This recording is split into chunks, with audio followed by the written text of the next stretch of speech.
Pada video kali ini kita akan belajar mengenai pengaruh kondisi geografis Indonesia terhadap penjelajahan samudra. Perhatikan letak Indonesia di peta berikut ini. Indonesia berada di posisi yang sangat strategis.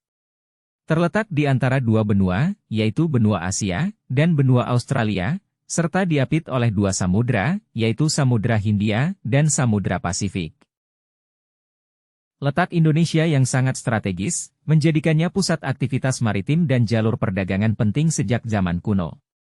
Kondisi geografis ini tidak hanya memberikan pengaruh kepada kehidupan masyarakat lokal, tetapi juga memainkan peran besar dalam memicu penjelajahan samudra yang dilakukan bangsa-bangsa lainnya.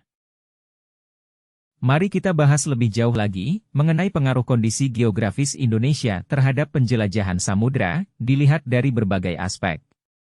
Yang pertama, posisi strategis sebagai jalur perdagangan internasional. Kedua, kekayaan sumber daya alam sebagai daya tarik. Ketiga, pulau-pulau sebagai titik persinggahan. Dan yang keempat, teknologi navigasi dan pengetahuan lokal. Kita bahas aspek yang pertama, yaitu posisi strategis sebagai jalur perdagangan internasional. Indonesia terletak di jalur persimpangan perdagangan dunia, yang dikenal sebagai Silk Road of the Sea, atau disebut juga sebagai jalur sutra maritim. Jalur ini telah digunakan sejak zaman kuno, sebagai rute perdagangan utama, yang menghubungkan Tiongkok, India, Timur Tengah, hingga Eropa. Posisi ini menjadi salah satu daya tarik utama bagi bangsa-bangsa penjelajah, seperti Portugis, Spanyol, Inggris, dan Belanda untuk datang ke Indonesia. Indonesia mempunyai Selat Malaka, yang terletak di antara Malaysia dan Pulau Sumatera. Selat Malaka merupakan salah satu selat tersibuk di dunia, menjadi penghubung penting antara Samudra Hindia dan Laut Tiongkok Selatan. Penjelajahan samudra seringkali menjadikan Selat Malaka sebagai rute utama, karena lokasinya yang memungkinkan kapal-kapal dagang untuk mencapai berbagai wilayah di Asia Tenggara. Pengaruh angin muson.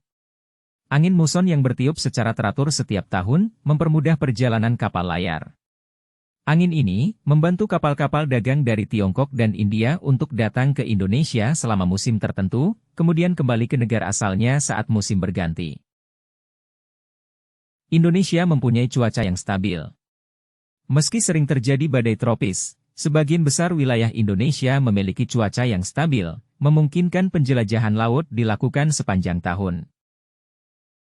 Berikutnya kita akan membahas aspek lainnya, yaitu kekayaan sumber daya alam sebagai daya tarik. Kondisi geografis Indonesia yang kaya akan sumber daya alam, terutama rempah-rempah, menjadi alasan utama penjelajahan samudra oleh bangsa-bangsa Eropa pada abad ke-15 dan 16.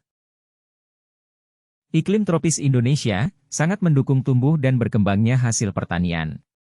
Tanah yang subur membuat usaha pertanian dan perkebunan dapat berjalan dengan baik. Tanaman dengan mudah tumbuh, menghasilkan berbagai macam jenis rempah dan potensi sumber daya alam lainnya. Pulau-pulau seperti Maluku dikenal sebagai Spicy Island atau Kepulauan Rempah, karena menghasilkan cengkeh, pala dan lada yang sangat berharga di pasar Eropa. Permintaan yang tinggi terhadap rempah-rempah inilah yang memotivasi bangsa Portugis untuk menemukan rute laut langsung ke Indonesia, diikuti oleh Spanyol, Belanda, dan Inggris. Hasil laut dan kekayaan hayati. Selain rempah-rempah, hasil laut Indonesia, seperti ikan, mutiara, dan terumbu karang, juga menjadi daya tarik bagi bangsa penjelajah. Kekayaan laut ini mendukung perkembangan perdagangan maritim di kawasan Nusantara. Kita lanjutkan ke aspek berikutnya, yaitu pulau-pulau sebagai titik persinggahan. Pulau-pulau di Indonesia menyediakan tempat persinggahan yang strategis bagi para pelaut. Banyak pulau di Indonesia yang memiliki sumber daya air tawar dan bahan makanan yang dapat dimanfaatkan oleh pelaut sebagai perbekalan dalam perjalanan panjang. Pelabuhan alam yang aman. Kondisi geografis Indonesia yang terdiri dari ribuan pulau menciptakan banyak pelabuhan alami yang aman dari ombak besar. Pelabuhan ini menjadi tempat yang ideal untuk berlindung dan memperbaiki kapal. Interaksi dengan penduduk lokal.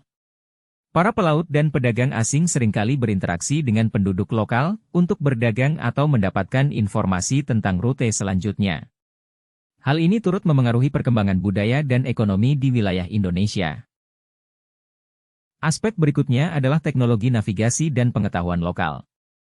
Kondisi geografis Indonesia yang kompleks, dengan ribuan pulau dan perairan yang luas, menuntut para pelaut untuk menguasai teknologi navigasi. Bangsa penjelajah seringkali memanfaatkan pengetahuan warga lokal untuk membantu perjalanan mereka. Penduduk lokal Indonesia, seperti pelaut dari Bugis dan Makassar, telah lama menguasai teknik navigasi tradisional menggunakan bintang, arus laut, dan pola angin. Pengetahuan ini sangat membantu pelaut asing dalam menjelajahi wilayah Indonesia. Selain memberikan pengetahuannya kepada para penjelajah, penduduk Indonesia juga mengadaptasi teknologi navigasi dari bangsa asing. Contohnya, penduduk Indonesia mendapat kompas dari Tiongkok dan peta modern dari bangsa Eropa. Penjelajahan samudra yang dilakukan bangsa Eropa menjadi awal mula kolonialisme dan imperialisme di Indonesia, yang pada akhirnya membawa penderitaan berkepanjangan bagi masyarakat Indonesia, melalui eksploitasi sumber daya, penindasan, dan hilangnya kedaulatan bangsa. Terima kasih sudah menonton video ini, nantikan video-video selanjutnya dari Dunia IPS.